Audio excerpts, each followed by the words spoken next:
بسم الله الرحمن الرحيم.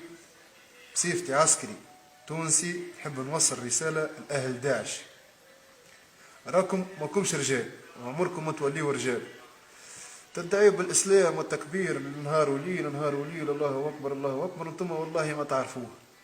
انتم قداه كلكم 50 60 70 ألف. نحن نقولوا عنا 1000 عسكري في جيش تونس، أشرف منكم وأرجل منكم ومستعدين ندافع على أمك وأختك اللي أنت خليتهم طيشان هنا في تونس.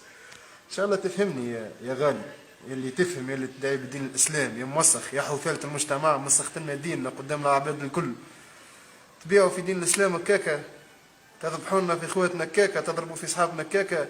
وعلى فكرة ما ضربتوناش وما قتلتوناش هكاكا، قتلتونا بالغدرة. كنت نحب نجبدوا الأرشيف نتاع حرب العراق وحرب أمريكا ميسالش. قداش من عسكري امريكي مات بالغدرة، حاجة عادية ما تفتخروش بها هذيك. الحمد لله يا رب، الحمد لله. حتى اللي ماتوا شهداء يدافعوا على جال بلادهم، لا ضربوا على الفلوس لا ضربوا على حتى حاجة. فما انتم ما فيكم حتى واحد راجل مكسب، حتى واحد ريحة الرجولية. وبكلكم ما تنجموا تعملوا حتى حاجة لتونس. تونس هذه ما يمسها حد، عندها رجالها واقفة عليها. ان شاء الله ميساجي يوصل لكم يا مخنثين يلي ماكمش رجال. السلام عليكم.